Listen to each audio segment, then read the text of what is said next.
राम राम राम हरे हरे, हरे कृष्णा कृष्णा कृष्णा हरे हरे।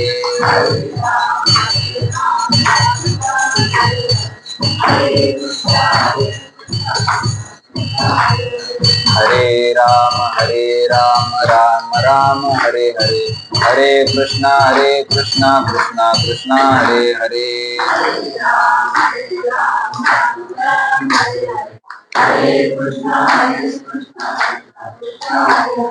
हरे राम राम राम हरे हरे, हरे कृष्णा कृष्णा कृष्णा हरे हरे।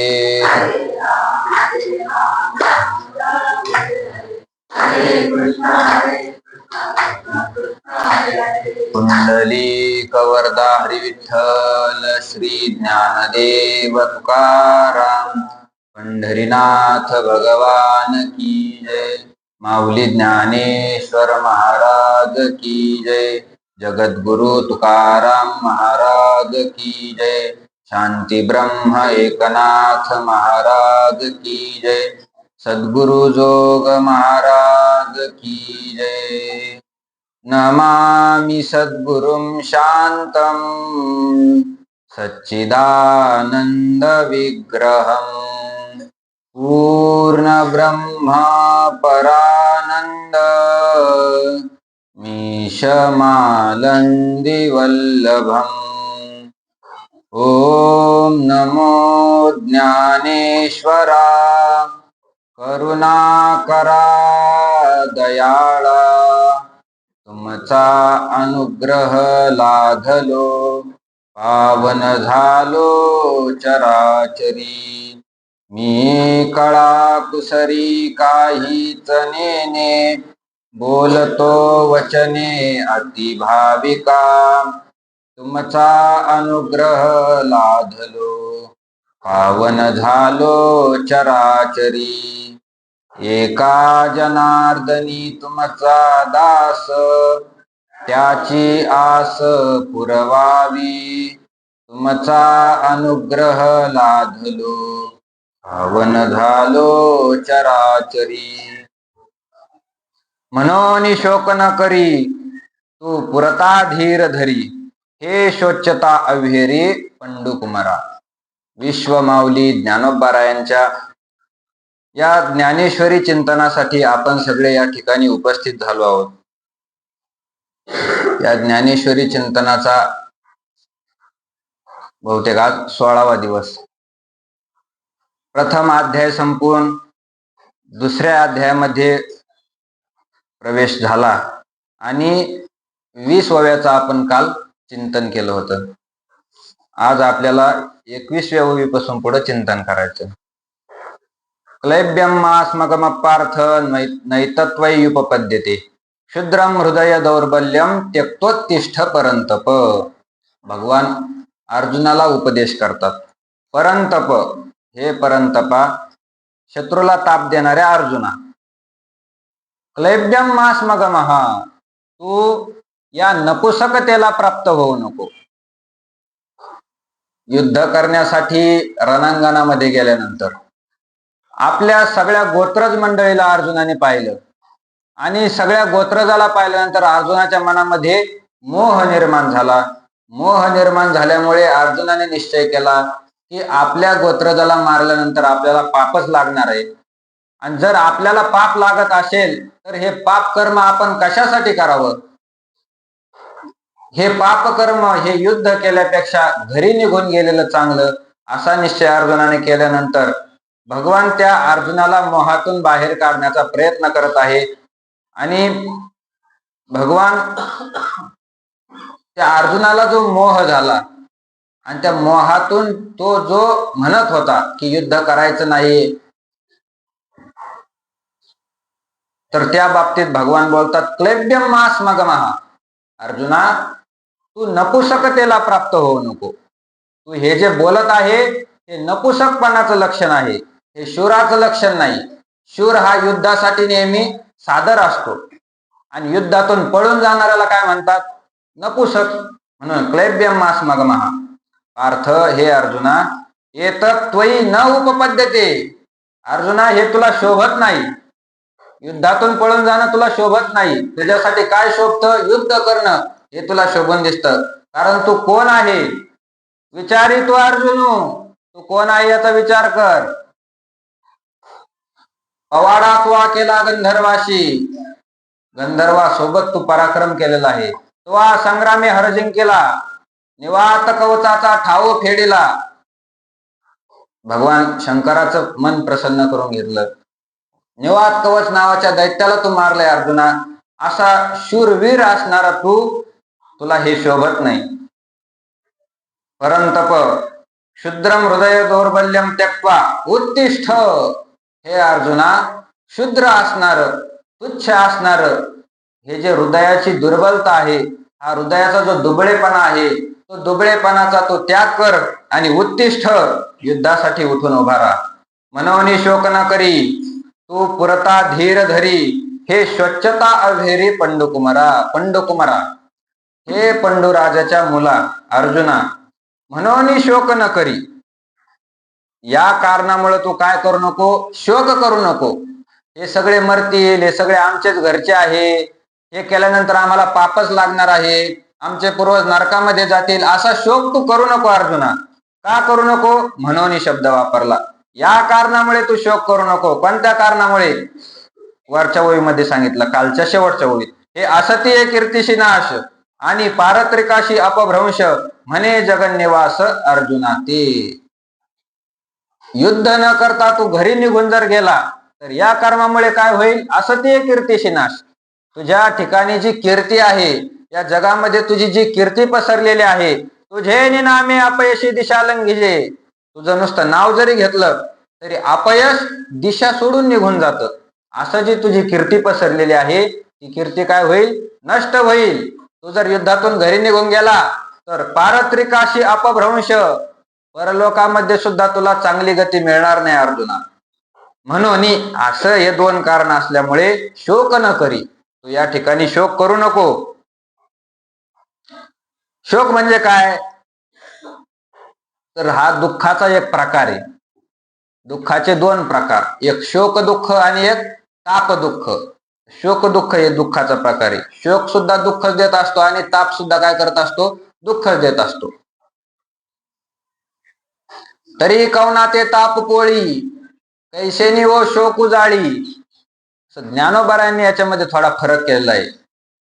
शोक काय करत असतो? आतून जाळत असतो. आणि ताप काय करत असतो? चटके देत असतो. जो चटके देतो त्याला ताप म्हणायचं. कवना ते तापू पोळी. आणि कैसेनी व शोक उजाळी, जो आतून जाळतो त्याला शोक म्हणायचं. अर्जुना, असा असणारा जो शोक आहे त्याच्यापासून तुला दुःखच होणार आहे. म्हणून शोक न करी. तू शोक करू नको. तू पुरता धीर धरी. तुझ्या अंतकरणामध्ये तू धैर्य धारण कर. जरी तुला युद्धामध्ये पुढे उभा असलेले आपले गोत्रच दिसत असले तरी सुद्धा ते अधर्माच्या बाजूला युद्ध करण्यासाठी उभे आहे. आणि ते जरी आपले असले तरी तू धर्माच्या बाजूने उभा असल्यामुळं त्यांचा नाश करणे हे तुझा काय आहे? कर्तव्य आहे. म्हणून पुरता धीर धरी. तू पुरेपूर धैर्य अंतकरणामध्ये धारण कर. हे स्वच्छता अव्हेरी पंडुकुमारा. हे अर्जुना, तुझ्या अंतकरणामध्ये जो शोक निर्माण झालेला आहे तो अव्हेरी, तो शोक तू बाजूला कर. तुझं नव्हे हे उचित, येणे नाशेल जोडले बहुत. तू अजूनही तरी हित विचारी पा. अर्जुना, तुझं हे उचित नव्हे, तुझ्यासाठी हे योग्य नाही. युद्धामध्ये जी तुला दया निर्माण झाली, जो मोह निर्माण झाला, तो तुझ्यासाठी योग्य नाही. दया करणं हे साधूचं काम आहे, क्षत्रियाचं नाही. क्षत्रियाचं काम युद्ध करणं आहे. साधूचं काम दया करणं, संताचं काम दया करणं. तू दया करू नको. तुझं हे उचित नव्हे. हे केल्यानंतर काय होईल? येणे नाशेल जोडले बहुत. हे जर तू केलं तर जे अनंत जन्मामध्ये तू प्राप्त केलेलं आहे, जे पुण्य कमवलेलं आहे, जी कीर्ती कमवलेली आहे, ती नाशेल, ती नष्ट होऊन जाईल. तू अजूनही तरी हित विचारी पा. म्हणून अर्जुना, अजून काही वेळ गेलेली नाही. तू अजून तुझ्या हिताचा काय कर? विचार कर. तुझं हित कशामध्ये आहे? तू काय केलं पाहिजे याचा तू विचार कर. येणे संग्रमाचे अवसरे, येथ कृपाळूपण नुपकरे. हे आताची काय सोयरे झाले तुझं? अर्जुना, येणे संग्रमाचे ने अवसरे, या युद्धाच्या अवसराने वेळेने इथं कृपाळूपण करे, या ठिकाणी येऊन दया करणं हा जो स्वभाव आहे तो स्वभाव उपयोगाचा नाही. या ठिकाणी शूर स्वभाव पाहिजे. हे आताचे काय सोयरे झाले तुझं? आता युद्ध करायला आल्यानंतरच हे तुझे पाहुणे झाले का? याच्या अगोदर तुला माहित नव्हतं का आपल्याला युद्ध कोणासोबत करायचंय? त्या ठिकाणी युद्धाला कोण कोण येणार आहे, ते आपले नात्याने कोण लागतात हे तुला अगोदर कळत नव्हतं का अर्जुना? इथं आल्यानंतर तू सांगू राहिला माझे सगळे गोत्रज आहे, मला युद्ध करणं चांगलं नाही. हे आताचे काय सोयरे झाले तुझं? तू आधीची काय नेनशी, की हे गोत्रजन ओळखशी, वायाची काय करीशी अतिशय आता. अर्जुना, तू आधीची काय नेनशी, तुला अगोदर हे कळत नव्हतं का की हे गोत्रजन ओळखशी? हे सगळे आपले गोत्रामधील आहे, आपण एका गोत्रातील आहे, हे तुला अगोदर कळत नव्हतं का अर्जुना? तुझं गोत्र एक आहे, त्याचं गोत्र आहे, अगोदर कळायला पाहिजे होतं. तो आता युद्धासाठी इथं आलेला आहे, म्हणून युद्ध करणं हे तुझं काय आहे? कर्तव्य आहे. वायाची काय करीशी अतिशयो आता. आता या ठिकाणी फुकटच अतिशय पराकाष्ठा तो का करत आहे? आवाज कमी.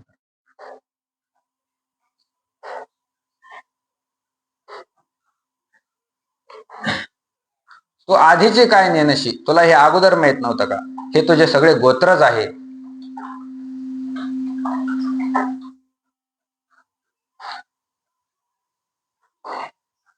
तुम्हाला आपापल्या गोत्रामध्येच युद्ध करायचं आहे, हे तुला अगोदर कळत नव्हतं का अर्जुना? म्हणून तुझ्यासाठी ते योग्य नाही.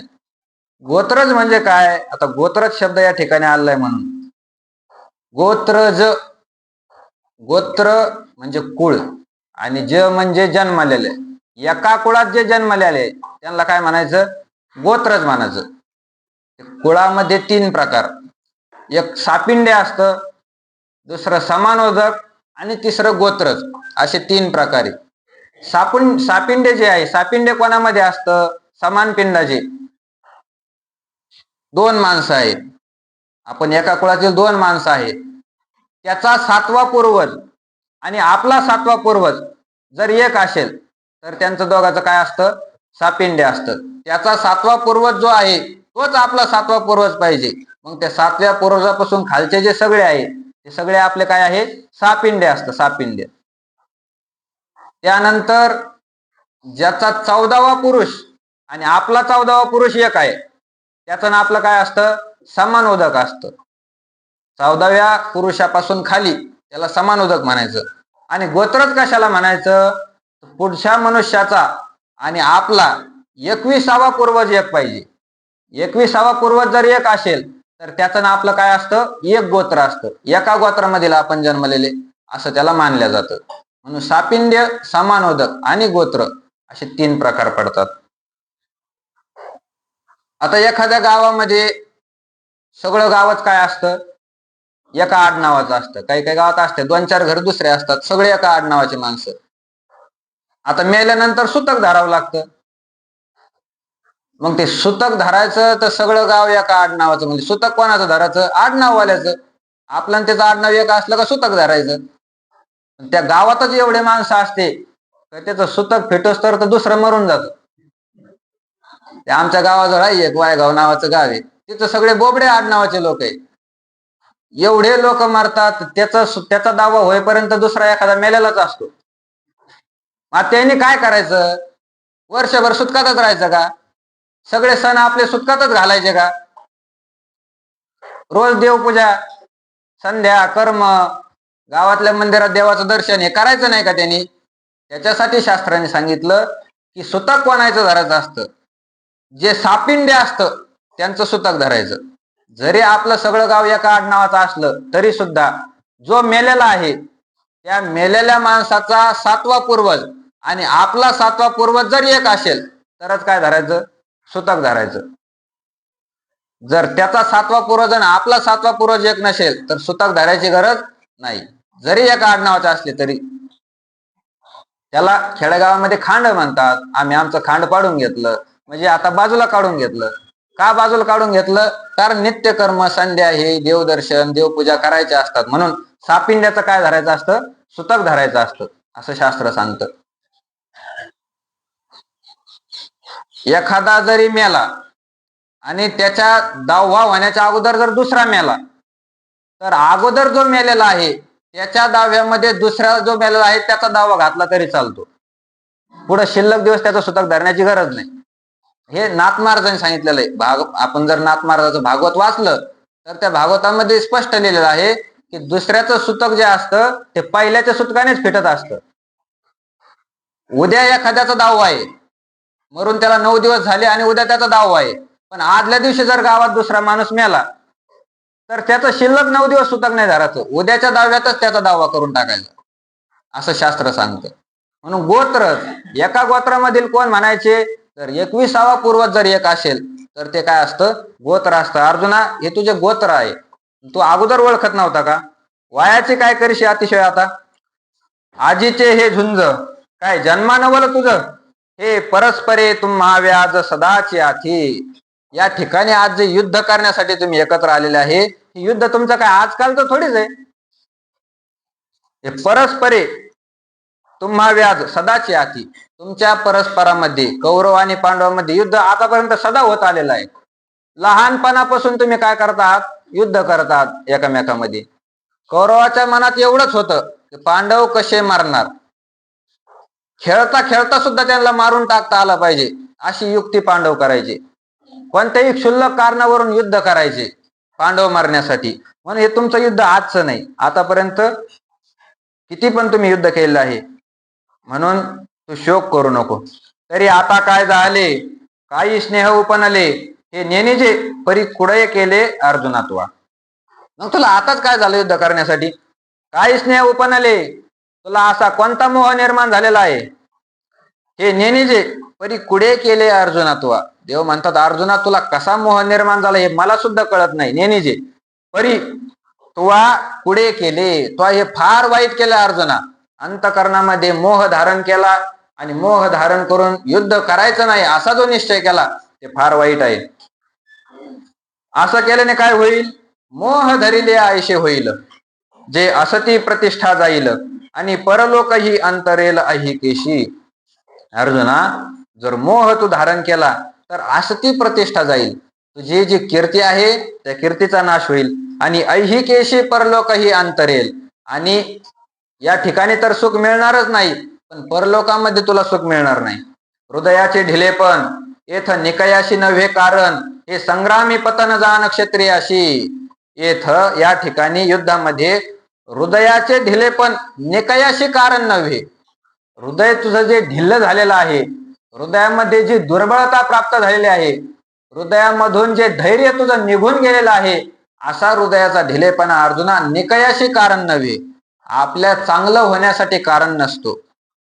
तुला वाटत असेल की आपलं चांगलं व्हावं, तुला वाटत असेल आपलं हित व्हावं, आपलं कल्याण व्हावं, असं वाटत असेल तर हृदयामध्ये काय धारण करावं लागतं? धैर्य धारण करावं लागतं. ज्याच्या हृदयामध्ये धैर्य नाही त्याचं हित होऊ शकत नाही, हिताची साधना त्याच्याकडून घडू शकत नाही. निकयाशी कारण नव्हे. आपण वारकरी, वारकऱ्याला भगवंताची प्राप्ती करून घ्यायची, याच्यामध्ये काय असतं? हित असतं. हित कशात आहे? खरं भगवत प्राप्तीमध्ये हित आहे. जन्म आलियाचा लाभ पद्मनाभ दर्शनी. तो का म्हणे जन्म आल्याचे सार्थक विठ्ठलची एक देखिल्या. त्याला पाहण्यामध्ये मनुष्य देहाचं काय आहे? हित आहे. आणि हे हित जर करायचं असेल तर त्या वारकऱ्याचं हृदय ढिलं नसावं. त्याचं हृदय कसं असलं पाहिजे? धैर्यवान असलं पाहिजे, धैर्यवान. कारण त्याला जी साधना करायची आहे ती साधना कशी असते? फार कठोर असते. कठोर साधना त्याला करावी लागते. म्हणून कठोर साधना जर करायची असेल तर अंतःकरणामध्ये काय पाहिजे? धैर्य पाहिजे, धैर्य.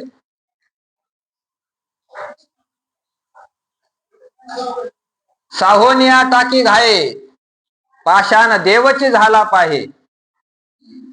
एखाद्या पाषाणाला जर मूर्ती स्वरूप व्हायचं असेल, पाषाणाचा जर देव करायचा असेल तर त्या पाषाणाला टाकीचे घाव सहन करावे लागतात.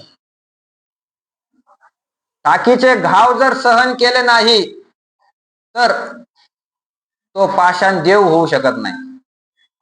देव होण्यासाठी त्या पाषाणाला धैर्यच धारण करावं लागतं. धैर्य धारण करून घाव सहन करावे लागतात आणि घाव जर त्याने सहन केले तरच त्याचा काय होतो, देव होतो देव. साहोन या टाकी गाय पाषाण देवाची झाला पाहिजे. आणि जर त्याने टाकीचे घाव जर सहन केले नाही, तो जर फुटला तर मग त्याचं काय होतं. तुका म्हणे टाकी घाये देव पण, टाकीचे घाव जर सहन केले तर देव पण प्राप्त होतं. पण फुटलिया जन कुलापुशी, दगड जर फुटला, दगड जर तो फुटला, टाकीचे घाव सहन न करता त्याने धैर्य जर सोडून दिलं आणि तो दगड जर फुटला तर फुटलिया जन कुलापुशी. तुकोबाराय म्हणतात मग त्या दगडाचा लोक काय करतात, उपयोग करतात. उपयोग कशासाठी, सकाळी पाणीच नेत नाही मग लोक. फुटलिया जन कुलापुशी. म्हणून वारकऱ्याला जर भगवत प्राप्ती करायची असेल तर त्याने अंतकरणामध्ये धैर्य धारण केलं पाहिजे. धैर्य धारण जर नाही केलं तर फुटलिया जन कुलापुशी, त्याचं सुद्धा असंच होऊन जातं. बाण शस्त्र साहुनी गोळी, शुरा ठाव उंच स्थळी. शूर मनुष्य त्याला जर स्वर्गाला जायचं असेल, त्याला जर फार मोठी कीर्ती करायची असेल तर काय करावं लागतं, बाण शस्त्र साहुनी गोळी. बाणाचा मार सहन करावा लागतो, गोळ्या सहन करावे लागतात, पुढून येणारे शस्त्र सहन करावे लागतात. शस्त्र जर सहन केले तरच तो काय होऊ शकतो, उंच पदाला जाऊ शकतो. शस्त्र जर त्याने सहन केले नाही तर त्याची अधोगती होते, अधोगती. म्हणून त्याचं हृदय धैर्यवान असलं पाहिजे. हे दृष्टांत तुकोबारायला कमी वाटले. तुकोबाराय म्हणतात वारकरी कसा असला पाहिजे, धैर्य त्याच्या अंतकरणामध्ये कसं असलं पाहिजे. तुका म्हणे सती आग्न न देखे ज्या रीती. तुकोबाराय म्हणतात ज्याप्रमाणे सती जाणारी एखादी माऊली असेल तर ती सती जाताना अग्नीकडे लक्ष देत नाही. ज्या रीती आग्न न देखे, ती सती माऊली अग्नीकडे पाहत नाही.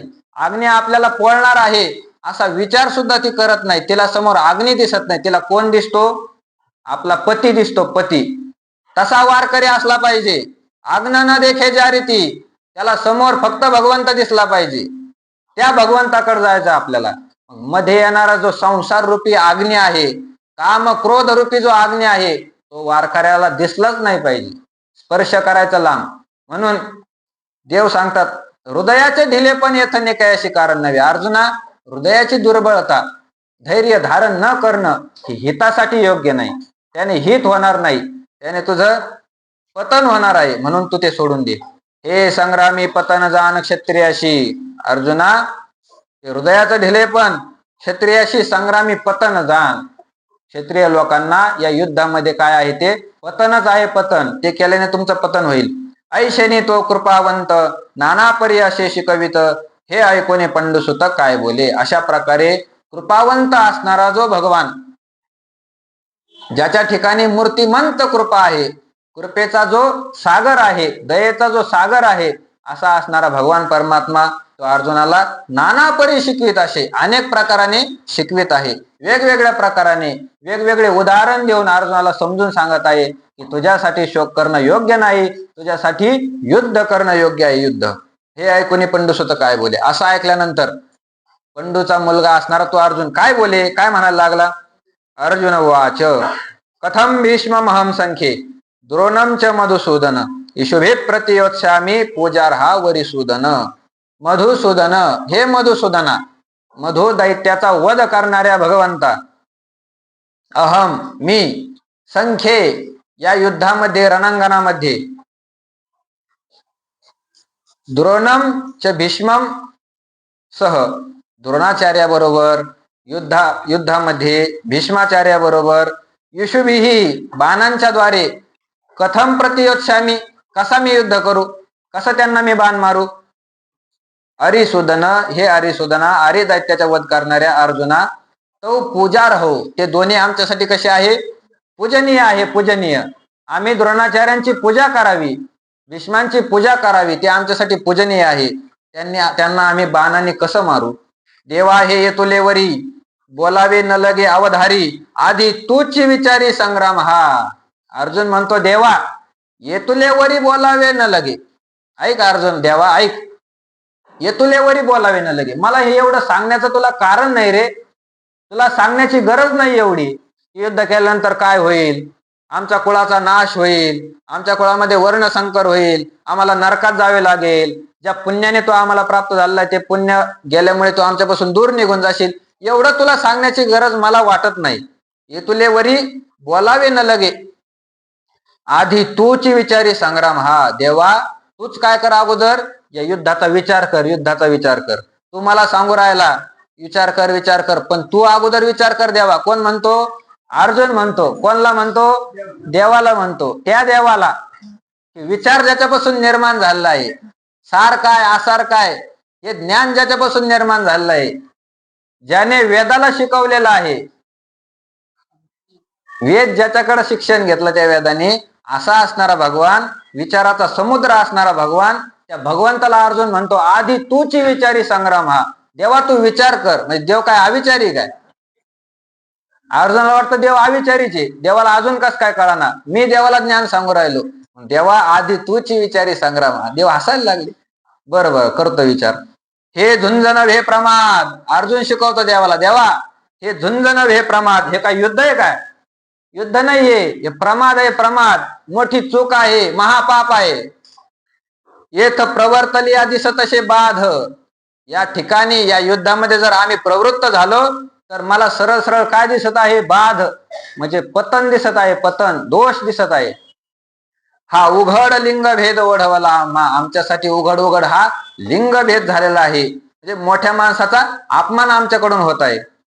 देखे देवा पहा, तुला मी शास्त्र सांगतो, शास्त्रामध्ये काय लिहिलेलं आहे ते तुला सांगतो, ऐक जरा. देखे माता पितरे आरची जती, सर्वस्वे तोष पाववी जती, ते पाठी केवी वधी जती आपुले हाती. देवा माता पितरे आरची जती, माता पितरे आपले जे आई बाप आहे ते आरची जती, त्यांची काय करावी? पूजा करावी. पूजा करण्यासाठी ते काय आहे? योग्य आहे. आई बाप शास्त्राने काय सांगितले? साक्षात देव सांगितले. मुलाकरता आई बाप देव आहेत. जर मुलाने ईश्वर म्हणून आई बापाची सेवा केली तर त्याला वेगळी देवाची सेवा करण्याची गरज नाही, गरज नाही. सकळ तीर्थाचे धुरे, जे का माता पितरे ते सेवेशी किर शरीरे लोन कीजे, लोन कीजे. माता पितरे सकळ तीर्थाचे धुरे, सगळ्या तीर्थामध्ये ते काय आहे? अग्रस्थानी आहे, पुढे आहे, पुढे. एखाद्या शेतकऱ्याने जर बैलगाडीतून चारा न्यायचा, त्याला बैलगाडी भरली गच, बैलगाडीत बसायला जागा नाही राहिली, मग तो कुठं बसतो? धुऱ्यावर बसतो, धुऱ्यावर. तसं सगळे तीर्थ म्हणजे ही एक बैलगाडी आहे, आणि या बैलगाडीचा धुरा कोण आहे? आई वडील आहे, आई वडील. माता पितरे, आई वडील या तीर्थरूपी बैलगाडीचा धुरा आहे. मग असं अग्रस्थानी असणारे जे आई वडील आहे त्यांची काय करावी? पूजा करावी, पूजा. सर्वस्वे तोष पाववी जती, पूजेने त्यांना काय होत असतो? आनंद होत असतो. ते जसं सांगतात तसं ऐकल्यानंतर आनंद होत असतो. ते पाठी केवी वधी जती आपुल्या हाती. मग असे पूजनीय असणारे आई बापाला पाठीवर त्यांच्या मागे आपुल्या हाती केवी वधी जाती. आपण त्यांना कसं मारावं? अर्जुन देवाला म्हणतो आपण त्यांना कसं मारावं? हे तर आपले कसे आहे? पूजनीय आहे, पूजनीय. त्याच्या अंतःकरणामध्ये मोह होता, मोहामुळे त्याला असं वाटत होतं, आणि त्याला ते उदाहरण मग मोहाने काय झाले? आठवायला लागले. त्याला भरत समोर नाही दिसला, भरत राजा समोर नाही दिसला, प्रल्हाद समोर नाही दिसला. प्रल्हादे जनक विभीषणे बंधू, राज्य माता निंदू भरते केली. आई वडील देव आहे, पण ते जर आपल्या हिताच्या आड येत असतील तर मग ते कोण आहे? पाप आहे, पाप. मग ते देव नाही. हिताच्या आड जर आई वडील येत असतील तर ते पापच आहे. जेणे घडे नारायणी अंतराय, होत बाप माय वर्जविती. ते मायबाप जरी असली पण नारायणी अंतराय, नारायणासोबत जर ते आपली तूट करत असेल, नारायणापासून आपल्याला जर ते बाजूला करत असेल तर होत बाप माय वर्जविती. ते मायबाप जरी असले तरी त्यांचा काय करावा? त्याग करावा, त्याग. त्याला उदाहरण म्हणून तुकोबाराने सांगितलं, प्रल्हादे जनक विभीषणे बंधू. प्रल्हादाने आपला जनक बाप असणारा जो हिरण्यकश्यपू त्याचा काय केला? त्याग केला. बाप होता तो, पण भगवंतापासून अंतराय करत होता म्हणून त्याचा त्याग केला. विभीषणे बंधू, विभीषणाचा सख्खा भाऊ होता कोण? रावण. पण नारायणी अंतराय, नारायणापासून बाजूला करत होता, त्याचा काय केला? त्याचा त्याग केला. राज्य माता निंदू भरते केली, भरत राजा. भरताने काय केलं? आपली आई कोण? कैकई आणि राज्य दोन्हीचा सुद्धा काय करून टाकला? त्याग केला. का? नारायणी अंतराय. पण याच्या अंतकरणामध्ये मोह असल्यामुळे त्याला हे नाही ध्यानात आलं. त्याला तेवढंच कळलं, माता पितरे आरची जती, सर्वस्वेत वश पावी जती, ते पाठी केवी वधी जती आपल्या हाती. देवा संत वृंद नमस्कारीचे, का घडे तरी पूजिजे, हे वाचुनी केवी निंदीचे स्वय वाचा. देवा शास्त्र असं सांगतं, संत वृंद नमस्कारीचे. एखादा संताचा जर समुदाय आला, साधू लोक जर आपल्या घरी आले, मंदिरामध्ये जर आले, तर त्यांचं काय करावं? नमस्कारीचे, त्यांना नमस्कार करावा. का घडे तरी पूजिजे, घडलंच आपल्याकडून तर त्यांची काय करावी? पूजा करावी. मुद्दाम ज्ञानोबारांनी सांगितलं, घडे तरी पूजिजे, घडे तरी पूजिजे, माग लागू नका, लांबून नमस्कार करा. तुमच्याने होत नसेल तर त्यांना लांबून नमस्कार केलेला चांगला. का म्हणे सर्प विंचू नारायण, वंदावे दुरून शिव नये. तस ते सर्प विंचू नाही साधू संत, ते उद्धार करणारे आहे. पण तुमच्या अंतकरणामध्ये जर भाव नसला तर तुमची त्यांच्याकडे होणारी जी क्रिया आहे ती विंचू सर्पासारखीच आहे, तुम्हाला ती नरकातच नेऊन घालणारे आहे. त्यांचं जर पूजन तुम्हाला करायचं, पण यथायोग्य यथाशास्त्र जर घडत नसेल तर नमस्कारीचे, त्यांना दुरून काय करावा? नमस्कार करावा. त्यांनीच ते संतुष्ट होतात. संताशी तो नाही सन्मानाची चाड, परी पडे द्वार आवेरितो. कोणत्याही संताला सन्मानाची इच्छा नसते, आणि सन्मानाची इच्छा जर असेल तर तो कोण नाही? संतच नाही. संताच्या अंतकरणामध्ये सन्मानाची इच्छा नसते. त्याच्या अंतकरणात सन्मानाची इच्छा असेल तर तो महाराज असू शकतो, कीर्तनकार असू शकतो, संत असेल असं सांगता येत नाही. म्हणून संताच्या अंतकरणात मानाची इच्छा नसते. मानाला त्यांनी कधीच दूर फेकून दिलेलं असतं. थुंकोन या मान, दंभ करीत कीर्तन. मान दंभावर ते थुकलेले असतात. पण परीपडे द्वाड आव्हेरितो, ज्या मनुष्याकडून त्या संताचा आव्हेर घडतो, संताचा जर आव्हेर झाला तर द्वाड पडे, त्याचं पतन निश्चित आहे. म्हणून संत ही एक मोठी व्यक्ती, मोठी वस्तू आहे. आणि मोठी वस्तू जर आपल्या हातामध्ये सापडली तर त्याचे सगळे नियम आपल्याला माहित पाहिजे. नियम जर माहित नसतील तर त्या मोठ्या वस्तूचा काय होतो? अव्यर होत असतो, दुरुपयोग होत असतो. ते आपल्याला समजलं पाहिजे. देवा संत वृंद नमस्कारीचे, त्यांचं काय करावं? नमन करावं. झाली संताशी आसने, तुझ्या करी काया वाचा म्हणे, एका जनार्दनी जाणे, इच्छिले ते पूर्वी. घाली संताशी आसने, संताशी आसने घाली, त्यांना आसन टाकावं, त्यांची पूजा करावी, सर्व काही करावं, त्यांचा आदर आतिथ्य करावं. का करावं? तुका म्हणे देवा त्यांची केली पावे सेवा. त्यांची जर आपण सेवा केली तर ती सेवा काय होती? देवाला प्राप्त होती. देवाची सेवा करण्याची मग त्याला गरज नाही. त्यांनी जर संताची सेवा केली तर देवाची सेवा करण्याची गरज नाही. त्या संताच्या सेवेनेच देव काय होऊन जातो? संतुष्ट होऊन जातो, संतुष्ट. कारण त्या देवाला सुद्धा काय आपली पूजा व्हावी अशी इच्छा नाही त्याला, आपल्या भक्ताची पूजा व्हायला पाहिजे. भक्ताची जो पूजा, येतो धर्म्यामृतमिदम यथोक्तम परिउपासते, श्रद्धाना मत परमा भक्तास्ते तीव मे प्रिया. अतीव मे प्रिया, अतीव मे प्रिया. भक्ताची जो पूजा करतो, भक्ताचं जो चरित्र श्रवण करतो, चरित्राचं गायन करतो, भगवान सांगतात अतीव मे प्रिया, मला तो अत्यंत प्रिय आहे. तेही प्राणा परवते, आवडती मज निरोते, जे भक्त चरित्राते प्रशंसिती. भक्ताच्या चरित्राची जे प्रशंसा करतात ते मज प्राणा परवते आणि निरुते आवडती. खोटं नाही सांगित देव म्हणतो, निरुते खरोखर सांगतो, मला प्राणापेक्षा सुद्धा ते भक्त काय? अतिप्रिय आहे, अतिप्रिय. म्हणून त्यांची पूजा केलीच पाहिजे. संताची पूजा केल्याशिवाय राहू नये. पण घडे तरी पूजेचे, आपल्याकडून होत असेल तर त्यांची काय करावी? पूजा करावी. आपण पूजा करायला जर गेलो तर ते संत म्हणूनच आपल्याला दिसले पाहिजे, त्यांचे गुणदोष दिसता कामा नये. कारण गुणदोष जर त्यांचे दिसले, मग त्या दोषा नाही परिहार, होय अपहार सुकृताचा. संताचे गुणदोष आणि तया मना केले उगाना सुकृताचा. संताचे गुणदोष जर मनात आणले तर सुकृताचा उगाना केला, गेलं पुण्य सगळं. सगळं पुण्य जातं त्यांचं, त्यांचे गुणदोष जर दिसले तर. आणि मग तो जो दोष आपल्याला लागतो तर या दोषा परिहार नाही, त्या दोषाचं मग प्रायश्चित्त नाही. म्हणून संत वृंदाचं नमस्कार करावं, त्यांची जर पूजा आपल्याकडून घडली तर त्यांची पूजा करावी, त्यांच्या पूजेने देव संतुष्ट होतो. हे जरी असलं, हे वाचून केवी निंदीचे स्वये वाचा केवी निंदीचे, हे करायचं सोडून दिलं आणि संतांची जर निंदा केली, कशासाठी करायचं? हे संत वृंद आले गावामध्ये, त्याला घरी घेऊन यायचं आणि घरी आणून त्यांची निंदा करायची, देवा चांगलं आहे काय? चांगलं नाही. हे वाचून केवी निंदीचे स्वये वाचा.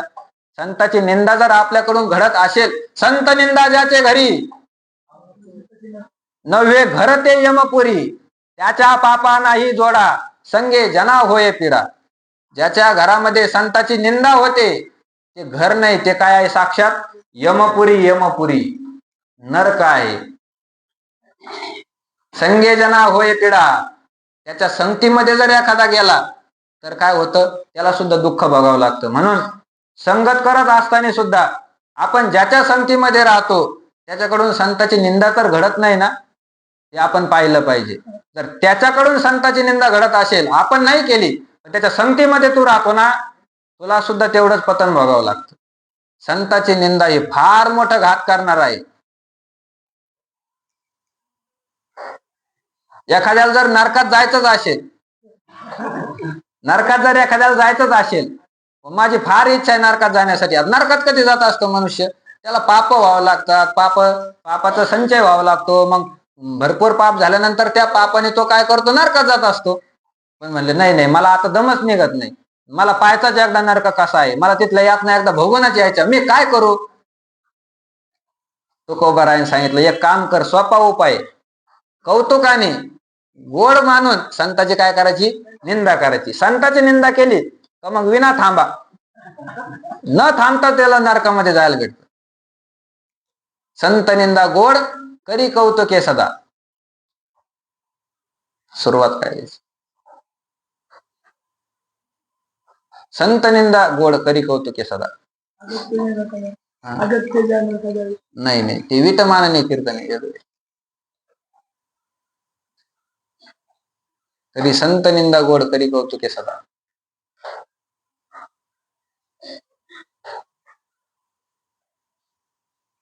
आणि एक कोड, नरका जावयाची चाड, तरी संत निंदा गोड करी कौतुके सदा. आणि एक कोड, अशी जर तुला इच्छा असेल, नरका जावयाची चाड, नरका जाण्याची इच्छा असेल, तर संत निंदा गोड करी कौतुके सदा. गोड मानून कौतुकाने संतांची काय करायची?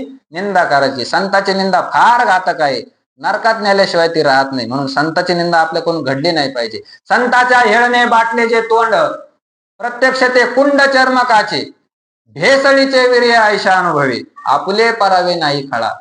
संतांच्या हेळणे बाटले जे तोंड, संतांची हेळणा केल्याने, संतांची निंदा केल्याने तोंड काय होत असतं? बाटले, अपवित्र होत ते.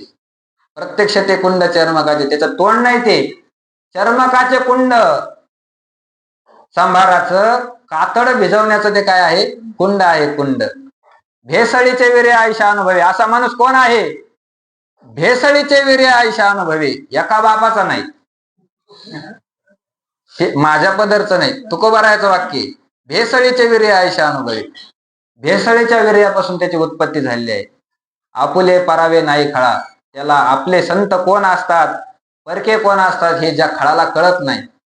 फार तुकोबारात जर आपण गाथा जर अर्थदृष्टीने जर वाचला तर संत निंदा करणाऱ्याचं काय काय होतं, संताचा मत्सर करणाऱ्याचं काय काय होतं, अवघड अभंग आहे. आपल्याला ते म्हणल्या सुद्धा जात नाही. संताच्या हेळणे बाटले जे तोंड, संताची निंदा फार घातक आहे. कठोर शब्दात तुकोबारांनी ताडण केलेलं आहे. झविली महारे त्यांची व्याली असे पोरे, करी संताचा मत्सर, कोपे उभारोनी कर. फार घातक आहे.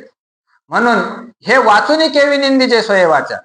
देवा, हे वाचुनी संताचे नमस्कार करावं, संताचं पूजन करावं, हे सोडून स्वय वाचा केवी निंदीचे, आपल्या वाचेने त्यांची निंदा का करावी? हे भीष्माचार्य, द्रोणाचार्य हे पूजनीय आहे, आम्हाला संतासारखे आहे, त्यांची पूजा करायची सोडून देणं आम्हाला काय सांगतो? तू यांना मार म्हणून सांगतो. धनुष्य घेऊन उठ म्हणतो, यांच्यावर बाण चालव म्हणतो. देवा तू अविचारी झाला का रे? कसं कळत नाही देवा तुला? तू तर सांगतो माझ्यापासूनच सगळे शास्त्र आहे. वेदाहम समतीतानी वर्तमानानी च अर्जुन भविष्यानी च भूतानी मानतो वेद न कश्चन. मला तू गप्पा सांगू राहिला, मी वेदाला जाणतो आणि समतीतानी वर्तमान काळातलं मी जाणतो, भूतातलं जाणतो, भविष्यातलं जाणतो, सगळे शास्त्र मला माहिती आहे, माझ्यापासूनच सगळे शास्त्र आहे, सगळं तुला कळतं. परत मला म्हणतो माम तू न वेद, तू मला कळत नाही, तू मला जाणत नाही. अर्जुना तू यथार्थ रूपाने मला जाणलेलं नाही असं म्हणतो देवा. आणि तुलाच कसं कळत नाही रे? आता हे सगळे संत वृंद आहे, यांचा आपण पूजा करावी, नमस्कार करावं. आणि ते सोडून देऊन तू म्हणतो यांची निंदा कर, आणि हे अधर्मी आहे, हे पापी आहे, आणि मग त्यांना तू मार. देवा हे चांगलं नाही. तैशे गोत्र गुरु आमुचे पूजनीय आम्हा नियमाचे मज बहुत भीष्मद्रोणांचे वर्त तसे. त्याप्रमाणे देवा आमचे गोत्र गुरु, आमच्या सगळ्या गोत्राचे हे कोण आहे? गुरु आहे. भीष्माचार्य द्रोणाचार्य आमचे गुरु आहे. पूजनीय आम्हा नियमाचे, आम्हा नियमाचे पूजनीय. आम्ही नित्य नियमाने यांचे काय करतो? पूजा करतो देवा, पूजा करतो. मारुतीच्या दर्शनाला आम्ही अगोदर नाही जात, अगोदर यांचं आम्ही दर्शन घेतो. हे आमचे नियमाचे पूजनीय. यांचं पूजन केल्याशिवाय आमचं पुढचं काम सुरू होत नाही. यांचं पूजन केल्याशिवाय आम्ही पाणी पित नाही, यांचं पूजन केल्याशिवाय अन्न ग्रहण करत नाही. असे एवढे श्रेष्ठ असणारे हे आहे. आणि मज बहुत भीष्म द्रोणांचे वर्त तशी. देवा बाकीच्याच जाऊ द्या, पण भीष्म आणि द्रोण यांचे मज बहुत वर्त तशी. यांचं मला फार उपकार वाटतात माझ्यावर, आणि ते आहेत. जया लागी मने विरू आम्ही स्वप्नीही न शको धरू तया प्रत्यक्ष केवी करू घात देवा. देवा ज्यांच्यासाठी आम्ही स्वप्नीही मने विरू न धरू शके, आमच्या स्वप्नामध्ये सुद्धा कधी असं येणार नाही की आमच्या दोघांचं युद्ध झालं आणि युद्धामध्ये मी त्यांच्या विरोधात उभा आहे, त्यांच्यावर बाण चालवत आहे, असं देवा स्वप्नात सुद्धा कधी येणार नाही. जया लागी त्यांच्यासाठी विरुद्ध स्वप्नीही न शको धरू, आमच्या स्वप्नामध्ये सुद्धा येणार नाही देवा. तया प्रत्यक्ष केवी घात करू, त्यांचा प्रत्यक्ष आम्ही जागृत अवस्थेमध्ये कसा घात करू देवा मला सांग ना. वरी जळो हे जे आले येथ आघवेशाची हेची काय झाले, जे यांच्या वधी अभ्यासिले निर्विजय आम्ही. वरी जळो हे जे आले, असं जर आम्हाला करण्याची गरज पडत असेल, आमच्याच गोत्रगुरु असणाऱ्या भीष्म द्रोणाचार्य समोर आम्हाला युद्ध करण्याचा प्रसंग येत असेल, तर वरी जळो हे जे आले, आमच्या जगण्याला आग लागो आग. जसं तुकाराम महाराजांनी सांगितलं, आम्हाला जर भगवंताचं स्मरण घडत नसेल तर आमच्या जीवनाला काय लागो? आगी लागो तया सुखा जेणे हरी नये मुखा. त्या सुखाला आग लागो. कोणत्या सुखाला? ज्या सुखाने हरिमुखा नाही, ज्याच्यामुळं हरीचा अंतराय होत असेल, भगवंताचं स्मरण घडत नसेल, अशा त्या सुखाला आग लागो, आग लागो. मग ते कोणतंही सुख असो, ते पुत्राचं सुख असेल, पत्नीचं सुख असेल, घराचं सुख असेल, बागायती जमिनीचं सुख असेल, कोणतंही सुख असो देवा, त्याला आग लागो. विठ्ठल विठ्ठल असं स्मरण जर घडत नसेल तर. जळवत ती येथे उपजविती अंतराय येथ अंतराय उपजविती, ती जळवत. भोपाळाच्या अभंगात सांगितलं ना, ज्या ठिकाणी देवाचा अंतराय घडतो ती जळवत, त्यांना काय लागो? त्या सुखाला आग लागो. कीर्तनकाराचं पाकिट आग लागो आग, कारण त्याने काय होतं? देवाचा अंतराय होतो. देव अंतरे ते पाप कोठे उगवा संकल्प. देवाचा अंतराय ज्याने होतं ते काय आहे? पापच आहे. काही काही असे सुद्धा महाराज मंडळी मी पाहिलेले आहेत. मी पाहिलेलं तुम्हाला सांगतो की त्यांनी जेव्हा कीर्तनाला सुरुवात केली, तर सुरुवातीचं कीर्तनाचं जे पाकिट आलं त्यातले पैसे अजून ते देव घरामध्ये ठेवतात पूजा करण्यासाठी. असे सुद्धा महाराज मी पाहिलेले आहेत. कारण हे आपलं काय आहे? पहिली दक्षिणा आहे, पहिली दक्षिणा. त्याची ते पूजा करतात रोज. देवाच्या संतांच्या नंतर त्या दक्षिणेच्या अगोदर काय करतात? पाकिटाची पूजा करतात. असे सुद्धा महाराज मी पाहिलेले आहे स्वतः. त्याने देवाचा अंतराय होतो. कारण कीर्तनाचं साधन हे देवा करता असतं ना, त्याचा उपयोग कशासाठी होतो? पाकिटासाठी होतो, धनासाठी त्याचा उपयोग होतो. म्हणून देव अंतरे ते पाप. देवा वरी जळो हे जे आले. तसं अर्जुन म्हणतो, यांना जर मारण्याचा प्रसंग येत असेल तर आमच्या जगण्याला काय लागो? आग लागो, आग लागो. येथ आघवे अंशी हेची काय झाले. देवा मला समजत नाही या ठिकाणी सगळ्याला जे काय झालंय आता, हे सगळेच मला मूर्ख झाल्यासारखे दिसत आहे. मीच एकटा ज्ञानी दिसू राहिलो. अरे बाकीच्याच जाऊ दे देवा, पण तू हुशार आहे ना, तुला समजतं ना, मग तुला एवढं ज्ञान सांगण्याची का गरज आहे? तुला मी जेव्हा सांगितलं सेनयो भयोर मध्ये रथम स्थापय मेच्युत, दोन्ही सैन्याच्या मध्ये माझा रथ उभा कर, मग सैन्याच्या मध्ये रथ आल्यानंतर तुला अगोदर दिसले नाही, तू आज तर रथ पुढे आणला ना. भीष्म द्रोण प्रमुख सर्वेश आमचे महीक्षिता, भीष्म द्रोणाचार्याच्या समोर रथ कोणी आणला? तोच आणला ना. तुला माहित नव्हतं की भीष्म द्रोण किती श्रेष्ठ आहे, किती ते पुण्यवान आहे, आमच्यासाठी पूजनीय आहे? तुला माहित नव्हतं का? तुझं काम तवाच होतं ना रे अर्जुना, तुझ्यासाठी युद्ध करण्यासाठी योग्य नाही, तू काय कर आता, युद्ध सोडून घरी चल. तवाच म्हणावं लागत होतं. देवा एक अध्याय पूर्ण झाला 275 वयाचा, याच्यातल्या आता जवळजवळ 29-30 वया 35 वया झाल्या, तरी तुला अजून कसं कळाना? मला तुला ज्ञान सांगण्याची गरज पडू राहिली देवा. येतं आघवे अशी हेचे काय झाले, सगळ्यालाच काय झालं मला काही कळत नाही. सगळे मला युद्धच कर म्हणून राहिले, सगळे युद्धच कर म्हणून राहिले, आणि मला हे कळू राहिलं युद्ध करणं काय आहे, पाप आहे. म्हणजे मोहाने बोल राहिला अर्जुन. हे जे यांच्या वधी अभ्यासिले मिरवीजे आम्ही, हे लोकाला कसं वाटू राहिलं, तुम्ही अरे एवढा मोठा धनुर्विद्याचा अभ्यास केला, एवढं मोठं धनुष्यबाण चालवायचं शिकले, तुम्ही धनुर्धर झाले, मग तुमचा अभ्यास तुम्ही दाखवा ना. अभ्यास कशासाठी असतो? अभ्यास केल्यासाठी कशासाठी करावा लागतो? ते दाखवायसाठी केला असतो ना. धनुर्विद्या कशासाठी शिकायची? घरातले उंदर मारायला का? कशासाठी तुम्ही धनुष्यबाण चालवायला शिकले? युद्ध खेळण्यासाठी शिकले ना. मग त्यांचा अभ्यास तुम्ही दाखवा ना आता, असं या सगळ्याला वाटायला लागलं. यांच्या वधी मिरविले अभ्यासिले मिरविले आम्ही अभ्यास करायचा तो कशासाठी? यांचा वध करण्यासाठी करायचा, यांचा वध करून आम्ही आमचा अभ्यास मिरवायचा, असं सगळ्याला वाटायला लागलं देवा. अरे मी पार्थ द्रोणाचा केला, याने धनुर्वेद मदती दिला, त्याने उपकारे काय आभारायला वधिता याते. मी पार्थ द्रोणाचा केला देवा.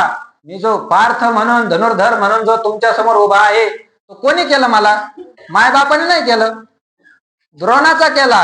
द्रोणाचार्यांनी मला शिकवलं, त्यांनी शिकवल्यामुळे मी इथं धनुर्धर झालेला आहे. याने धनुर्वेद मला दिला, धनुष्याची विद्या मला त्यांनी दिली. त्याने उपकारे काय आभारायला वधिता येते. त्यांच्या उपकाराचं काय झालं?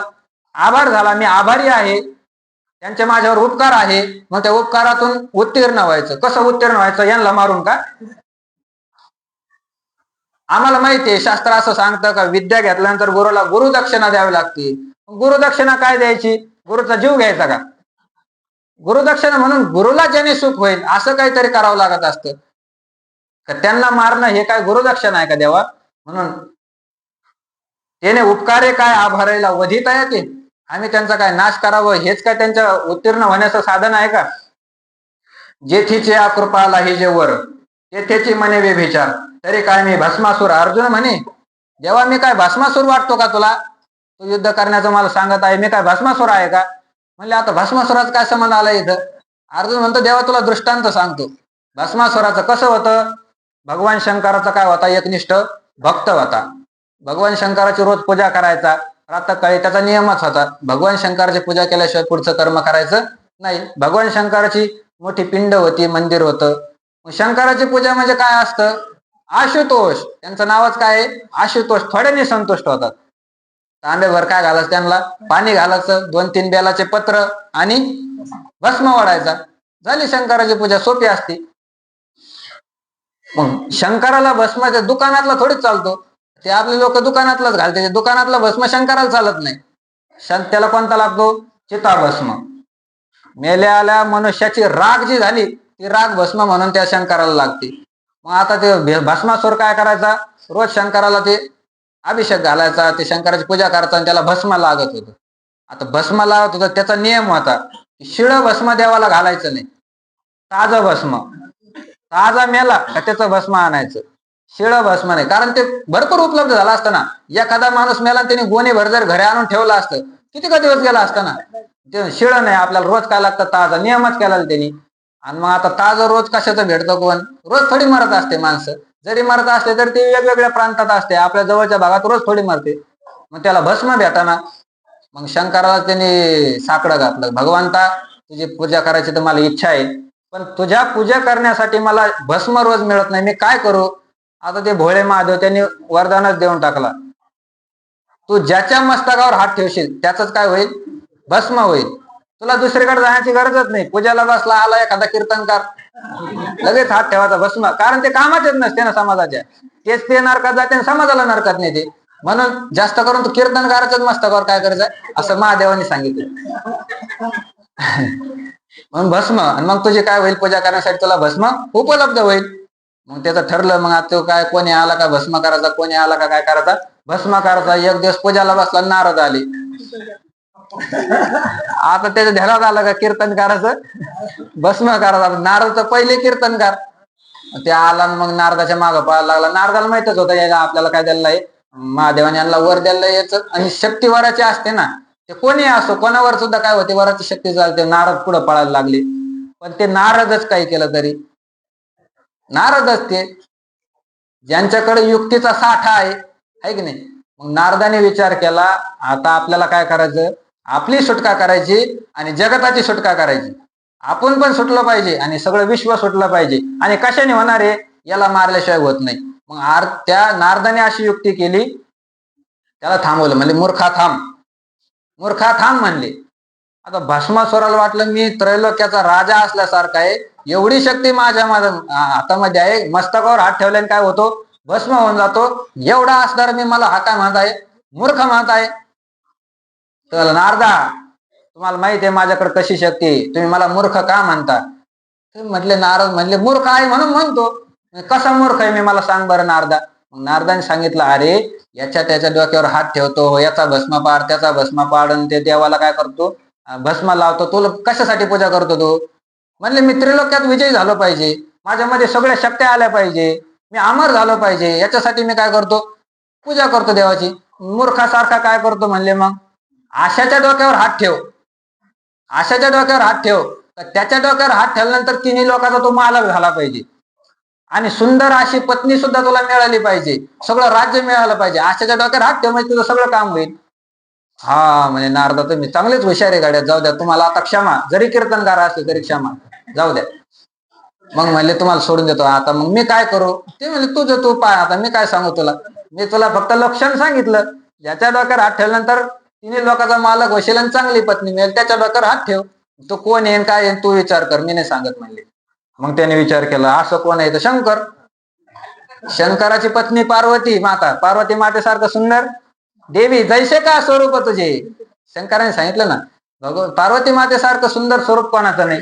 शंकराची पत्नी आहे. आणि शंकर म्हणजे काय, जगाचे कॅबिनेट मंत्री, संहाराचं खातं त्यांच्याकडे आहे, जगाचे मालक आहे. मग त्याने विचार केला, आता काय करायचं, शंकराचं काय करायचं, भस्म करायचं. गेला कैलासामध्ये, शंकर बसलेले होते तपाला. शंकराने पाहिलं डोळे उघडून, आपला भक्त आलेला आहे. आता कधी येत नाही, लिंगाची पूजा करत असतो, आज साक्षात आपल्याकडे आला. म्हणले का आला माझ्याकडे तू रोज तर लिंगाची पूजा करतो, एकदम मध्ये आला होता, तुला भस्म मिळत नव्हतं म्हणून वरदान दिलं होतं, काही वरदान फेल गेलं का आमचं, भस्म तुला मिळत नाही का. ते म्हणले आता भस्म मिळण्याची गरजच नाही, आता कशासाठी भस्म प्राप्त करायचं, का तुझे काय मनोरथ पूर्ण झाले का, आता माझी पूजा करायची इच्छा नाही का तुला. तसं नाही म्हणले, आता मला पूजा करण्याची इच्छा आहे, भस्म पण लावण्याची इच्छा आहे, पण भस्म आता दुसऱ्याचं नाही, आता तुमचंच भस्म. अरे वा. मग ते आता शंकराला वाटलं, आता शक्ती दिलेली आहे, ती शक्तीचा प्रयोग होणारच ना. मग शंकर पुढे पळायला लागले, त्याच्या माग भस्मासूर पळायला लागला. शंकर पुढे भस्मासूर माग, जगाचा मालक शंकर पुढे पळायला लागले, भस्मासूर माग. पुढे काय झालं तो आपला विषय नाही, कारण दृष्टांतासाठी आपण इथं प्रवचन नाही सुरू केलं. एकासाठी आहे, सिद्धांतासाठी आहे. सिद्धांताला जेवढा दृष्टांत लागतो तेवढाच घ्यायचा, तो सिद्धांत समजण्यासाठी. अर्जुन म्हणतो तरी काय मी भस्मासूर, अर्जुन म्हणे मी काय भस्मासूर आहे का देवा. भस्मासूर म्हणजे कसं, जेथे याच्या कृपाला हे जे वर तेथेची मने व्यभिचार, ज्यांच्या कृपेने आशीर्वाद प्राप्त झाला त्यांच्याच ठिकाणी मनाने व्यभिचार करायचा. त्याला आशीर्वाद कोणी दिला, वर कोणी दिला, शंकराने. आणि शंकराच्या ठिकाणी त्यांनी व्यभिचार केला, शंकराचाच घात करण्याची काय केली, इच्छा केली. मग अर्जुन म्हणतो मी काय तसा भस्मासूर आहे का. या द्रोणाचार्यांनी, या भीष्माचार्यांनी आम्हाला कृपेने वरदान दिलंय, आशीर्वाद दिला, मग त्यांचं आम्ही पूजन केलं पाहिजे, त्यांचा वध करणं आमच्यासाठी काय नाही, योग्य नाही देवा, मी काय तुला भस्मासूर वाटलं का, असं अर्जुन म्हणायला लागला.